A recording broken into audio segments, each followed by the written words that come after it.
Assalamualaikum warahmatullahi wabarakatuh. Baiklah, untuk pertemuan kali ini saya akan menjelaskan tentang hipertensi. Apa itu hipertensi, alat-alat yang digunakan untuk mengukur hipertensi, dan obat-obatan yang digunakan untuk mengatasi penyakit hipertensi.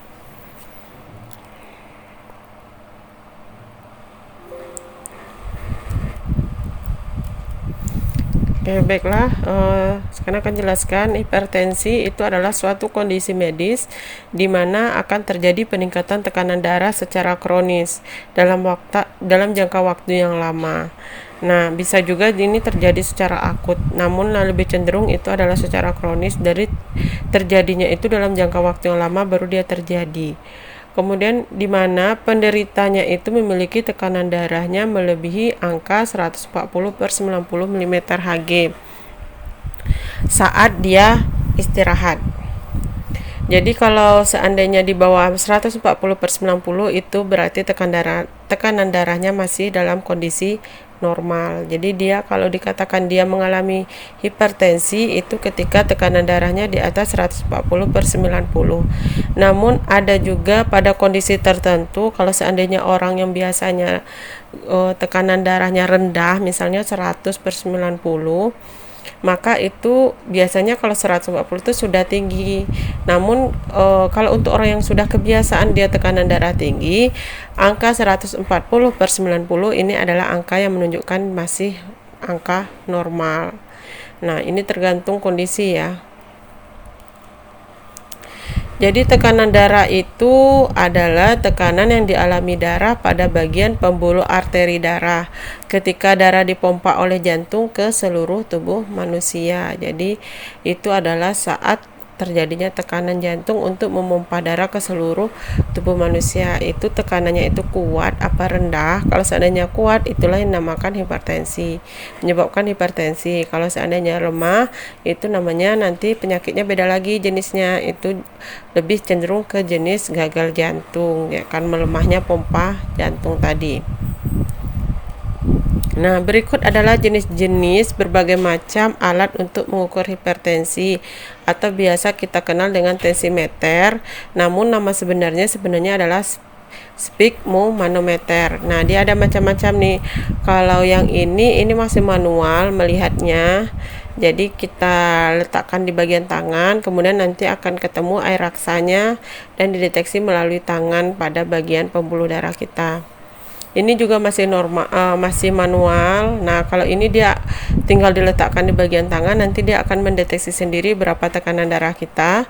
Ini juga seperti itu. Nah, kalau ini masih manual dan ini manual. Namun ada lagi yang terbaru itu bentuknya bermacam-macam ya, tidak hanya seperti ini. Intinya sekarang sudah mulai ditinggalkan mendeteksi tekanan darah dengan menggunakan air raksa. Kenapa? Karena ini lebih mudah. Kalau dia diletakkan di bagian tangan kita, dia akan langsung mendeteksi tekanan darah kita. Jadi ini adalah jenis-jenis dari alat yang digunakan untuk mengukur tekanan darah, atau dikenal dengan nama sphygmomanometer. Apa yang menyebabkan kasus hipertensi? Itu ada dua jenis. Yang pertama, sebagian besar ternyata kita hipertensi itu adalah kondisi yang tidak kita ketahui penyebabnya. Jadi dia adalah sama dengan silent killer atau pembunuh yang diam. Jadi kita tidak tahu kalau seandainya apa yang kita konsumsi, apa yang kita lakukan itu menjadi pemicu untuk hipertensi. Makanya 90-95% kasus dari hipertensi itu tidak diketahui penyebabnya. Kemudian yang kedua, itu penyebabnya adalah adanya gangguan pada ginjal, kemudian gangguan pada arteri, adanya tumor, adanya gangguan pada adrenal dan pada kehamilan. Kemudian juga yang tidak diketahui ini biasanya bentuknya, contohnya adalah penyakit turunan, kemudian kebiasaan mengkonsumsi makanan. Jadi itu hal-hal yang tidak bisa kita duga bahwa itu adalah penyebab penyakit hipertensi. Namun kalau seandainya kita ketahui yang berdasarkan dari penyakit yang diketahui, itu ada gangguan ginjal, gangguan arteri, tumor, kemudian gangguan adrenal dan kehamilan. Bagaimana terjadinya hipertensi? Itu patogenesisnya adalah adanya kelebihan Na. Ini biasanya kalau kita kebanyakan mengkonsumsi garam. Kemudian adanya iskemia ginjal. Ini penyebabnya adalah kalau terjadi gagal ginjal. Bisa gagal ginjal akut, bisa juga gagal ginjal kronis. Kenapa? Karena ginjal itu tempat proses penyaringan zat-zat sisa makanan. Jadi kalau seandainya tidak tersaring dengan sempurna, maka zat-zat yang seharusnya dikeluarkan itu tidak dikeluarkan, itu yang akan menimbulkan efek racun bagi tubuh dan akan berefek pada tekanan darah yang juga semakin tinggi. Kemudian adanya stres, pengaruh stres itu akan menghasilkan katekolamin. Nah, ini juga akan berpengaruh pada peningkatan tekanan darah. Kemudian obesitas atau kegemukan ini juga akan berpengaruh pada insulin dan berpengaruh juga pada tekanan darah. Ya. Jadi itu penyebab-penyebabnya. Patogenesisnya bisa kegemukan, stres, kelebihan Na, gangguan ginjal. Nah, berujung nanti ada juga gangguan genetik, faktor atau krin atau parakrin. Sehingga semua faktor ini adalah penyebab yang menyebabkan gangguan kalsium yang masuk ke intrasel, ke dalam sel, dan gangguan Na juga. Nah, kalau Na sama kalsium sudah terganggu, maka akan terjadi tekanan perifernya menjadi meningkat dan menyebabkan hipertensi. Nah, epidemiologinya ternyata hipertensi diperkirakan dapat menyebabkan kematian 7,1 juta orang di seluruh dunia, yaitu sekitar 13% dari total kematian yang ada di seluruh dunia. Berarti secara tidak langsung bahwa hipertensi ini adalah salah satu penyebab kematian tertinggi di dunia.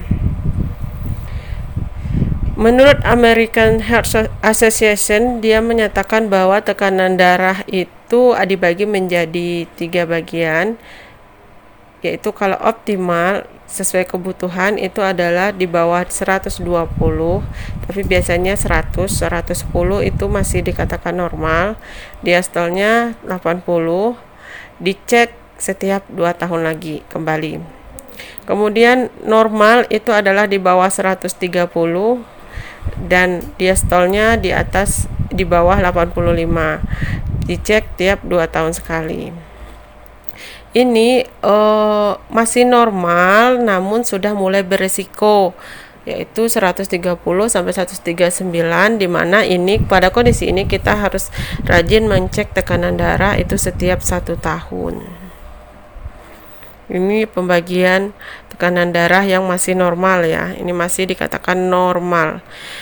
Seperti yang Ibu bilang tadi bahwa kondisi ini itu tergantung orangnya. Kalau seandainya orangnya kebiasaan tekanan darahnya 100, maka ketika dia menjadi 130 atau 140 itu bisa menyebabkan dia merasakan seperti orang hipertensi, seperti kudunya berat, setelah itu kepalanya pusing. Nah, itu tergantung ya. Jadi kalau seandainya orangnya kebiasaan hipertensi dari sudah lama, itu biasanya 140 ke bawah itu masih dikatakan dia masih normal.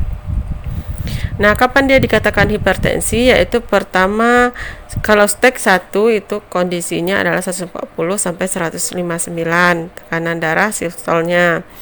Dikonfirmasi ulang setiap bulan. Kemudian stage 2 itu 160 sampai 179. Nah, ini setiap 1 bulan juga. Stage 3 ini 180. Ini tidak bisa setiap bulan, tapi harus dipantau sampai tekanan darahnya kembali ke batas normal tadi. Jadi tidak boleh dibiarkan. Kenapa? Kalau sudah 180 atau lebih itu bisa berisiko menyebabkan pecahnya pembuluh darah. Kalau sudah pecah pembuluh darah, efek yang timbul adalah penyakit yang lainnya seperti stroke. Kalau stroke sudah timbul, maka akan mengakibatkan kelumpuhan pada bagian organ tubuh tertentu. Nah, sehingga ketika dia sudah masuk stage 3 itu harus dievaluasi secara terus-menerus sampai dia masuk ke tahap normal.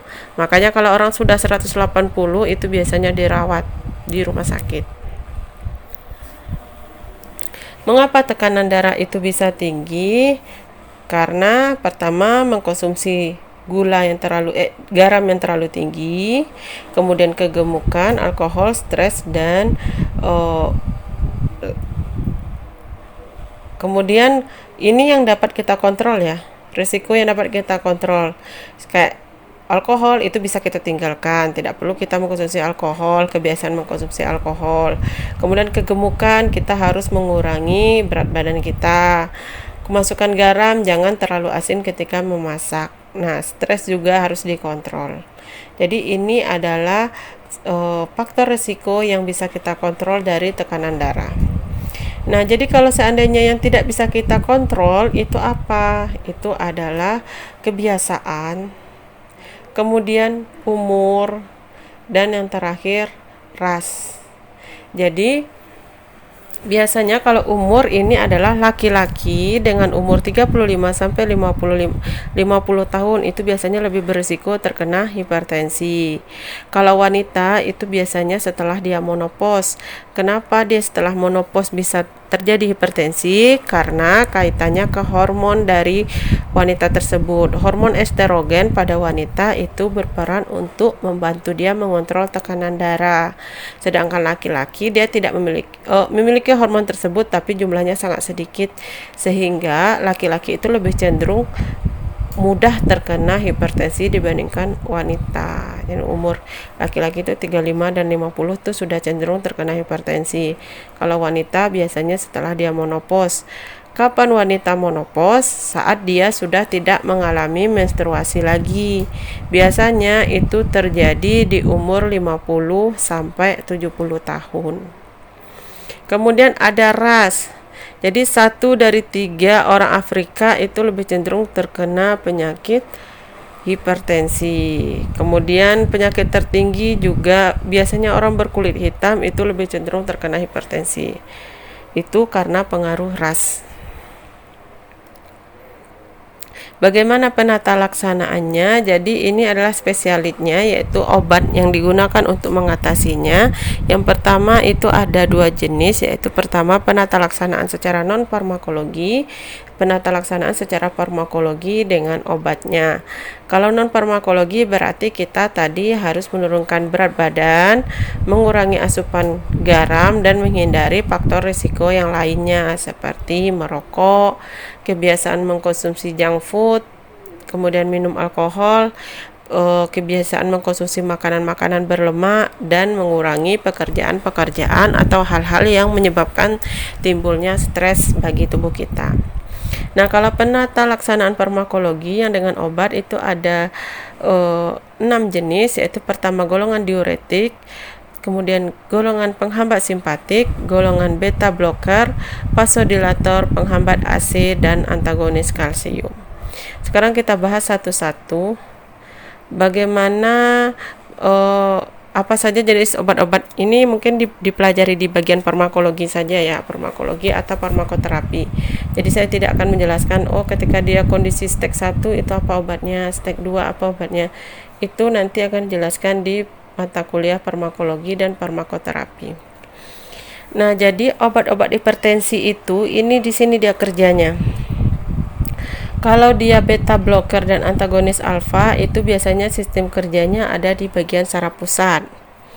Kalau dia beta blocker itu juga ada kerjanya di jantung. Kemudian juga ada bekerja di ginjal. Nah, terutama yang di ginjal ini adalah diuretik dan ACE inhibitor. Nah, kemudian ada di bagian pembuluh darah, yaitu ada penghambat reseptor alfa, antagonis kalsium, vasodilator. Vasodilator ini adalah yang menyebabkan pelebaran pembuluh darah ya, sehingga darah yang awalnya sempit, sulit keluar itu akan menjadi mudah untuk mengalir. Kemudian antagonis reseptor AT1, kemudian ACE inhibitor juga ada di bagian pembuluh darah. Jadi ini adalah 4 jenis organ yang menjadi target-target obat hipertensi bekerja untuk menormalkan tekanan darah manusia, yaitu pertama sistem saraf pusat, yang kedua jantung, ketiga ginjal, yang keempat adalah pembuluh darah. Kenapa ginjal dikaitkan dengan tekanan darah? Karena ginjal ini ada kaitannya nanti ke diuretik. Diuretik itu adalah proses pengeluaran garam-garam di dalam tubuh. Jadi kalau kita diberikan diuretik, nanti kita akan sering pipis. Nah, atau BAK lah, BAK. Nah, dengan BAK tersebut maka akan keluarlah ion-ion Na yang menjadi pemicu tingginya tekanan darah. Makanya dia juga akan berkaitan dengan ginjal. Nah, kita bahas satu-satu ya. Diuretik. Jadi diuretik ini adalah obat yang digunakan untuk mempertinggi sekresi urin, sehingga dia nanti akan bekerja mengeluarkan urin lebih banyak, dimana di dalam urin kita itu kan biasanya ada kandungan Na, ada kandungan elektrolit lainnya, itu banyak. Nah, kalau terlalu sering dikeluarkan itu akan berpengaruh pada kondisi tekanan darah. Nah, kalau kondisi tekanan darah lagi meningkat itu kan biasanya Na-nya tinggi. Nah, untuk mengurangi kadar Na tersebut kita berilah diuretik untuk mempertinggi keluarnya Na melalui urin. Jenis obatnya ada 5 macam, yaitu acetazolamid, furosemid, mannitol, hidroklortiazid, dan triamteren. Namun yang paling cenderung kita gunakan itu adalah furosemid dan hidroklortiazid. Dan mannitol ini biasanya digunakan untuk pasien yang stroke dan sudah dirawat di rumah sakit. Kalau yang umum di rumah itu biasanya lebih furosemid dan hidroklortiazid. Kemudian golongan penghambat simpatetik itu adalah metildopa, reserpin, dan guanetidin. Ini biasanya obat yang digunakan untuk menjadikan vasomotor otak. Jadi dia membuat menjadi aliran darah saraf perifer itu menjadi lebih terbuka sehingga mengalirkan aliran darahnya lebih mudah. Nah, obat ini biasanya digunakan salah satu obat yang aman untuk ibu hamil, yaitu metildopa. Nah, dia antihipertensinya menurunkan tonus di simpatis secara sentral serta mengganti norepinefrin di saraf perifer, membentuk metabolit metildopa yang kurang poten, sehingga dia akan menurunkan tekanan darah. Efek sampingnya yaitu anemia hemolitik, gangguan faal hati, dan kadang hepatitis kronik. Namun ini kan konsumsi biasanya jarang terjadi pada orang-orang yang tidak sensitif. Ini beta blocker. Ini biasanya kita kenal dengan propanolol, etanolol. Nah, jadi banyak yang lol itu adalah jenis blocker, beta blocker. Nah, mekanisme kerjanya adalah menurunkan curah jantung dan penekanan sekresi renin. Ada 2 jenis, ada beta 1 dan ada beta 2. Jadi renin ini adalah zat yang bekerja mempengaruhi peningkatan tekanan darah dalam tubuh. Nah, jadi kalau dia dikurangi sekresinya, maka tekanan darah bisa menjadi lebih normal. Kemudian kalau curah jantungnya menjadi lebih disedikitkan, itu maka akan membuat tekanan darah menjadi tidak tinggi. Efek sampingnya adalah bradikardi, kemudian kontraindikasinya untuk pasien asma bronkial, gagal jantung, dan blok arterioventikular. Kenapa gagal jantung perlu diperhatikan? Karena beta blocker itu bekerja menurunkan curah jantung. Kalau seandainya dia ada kondisi gagal jantung, maka akan lebih diperparah lagi dengan mengkonsumsi beta blocker. Makanya dia kontraindikasi pada pasien yang pernah mengalami gagal jantung. Dan kemudian juga hati-hati pada pasien diabetes mellitus. Contoh obatnya adalah propanolol. Kemudian vasodilator, ini termasuk yang cukup jarang kita gunakan, namun obatnya ada, yaitu hidralazin namanya. Vasodilator berarti dia memvasodilatasikan atau membuka arteri atau vena. Nah, di sini mekanisme obatnya adalah mengeluarkan nitrogen oksida, kemudian akan mengaktifkan guanil siklase dengan hasil akhirnya defosforilasi berbagai protein, termasuk protein kontraktil dalam sel otot polos, sehingga efeknya dia akan merelaksasikan otot yang seharusnya menyempit pada saat tekanan darah tinggi itu menjadi melebar, namanya vasodilator, atau proses pelebaran pembuluh darah itu kita kenal dengan vasodilatasi. Ya, kalau penyempitan pembuluh darah itu adalah namanya kontrakti. Itu ya. Kemudian berakibat pada penurunan resistensi pembuluh darah. Efek samping yang terjadi itu adalah antihipertensi yang berlebihan, jadi tidak ada efek samping yang terlalu parah ya. Contoh obatnya adalah hidralazin. Nah, ini obat yang paling sering kita gunakan. Namun obat ini contohnya captopril, obat yang paling sering digunakan sebagai lini pertama untuk mengatasi hipertensi. Namun obat ini biasanya ada efek sampingnya, yaitu batuk. Nah, jadi kalau seandainya kita mengkonsumsi obat ini dan batuk-batuk, segera ganti obatnya jenis antihipertensi yang lainnya. Kemudian yang perlu diingat dari captopril itu adalah obatnya harus diminum setengah jam sebelum makan. Kenapa? Karena dia efeknya lebih baik ketika perut kosong, ketika kita konsumsi dalam perut kosong. Nah, tugasnya ini adalah mengubah angiostensin 1 menjadi angiostensin 2 yang berakibat sebagai vasokonstriksi atau penyempitan pembuluh darah. Vasokonstriksi ini pengertiannya penyempitan pembuluh darah. Dengan menghambat AC, maka angiostensin 2 yang menyebabkan tekanan darah tinggi itu menjadi turun. Jadi di dalam tubuh kita untuk proses tekanan darah itu ada proses angiostensin 1 berubah menjadi angiostensin 2. Nah, angiostensin 2 inilah yang akan menyebabkan vasokonstriksi. Jadi ACE inhibitor ini dia mengurangi angiostensin 2 sehingga vasokonstriksi tidak terjadi, yang terjadi adalah vasodilatasi. Ya, contoh obatnya adalah enalapril, captopril. Namun yang paling umum kita gunakan itu adalah captopril. Nah, jadi cara mengontrol tekanan darah itu adalah ketahui tekanan darah kita berapa, sehingga kalau dia kira-kira normal, kita harus periksa secara teratur. Tadi kalau seandainya batas normal itu minimal setahun atau 2 tahun, setahun sekali itu harus diperiksa. Kemudian ketahui berat badan, apakah itu proporsional atau tidak. Jangan mengurangi garam yang berlebihan.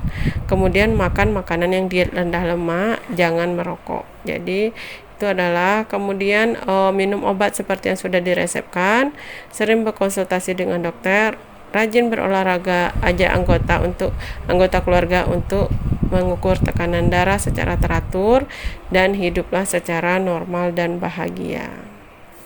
Oke, baiklah, demikianlah penjelasan dari saya, semoga bisa dipahami.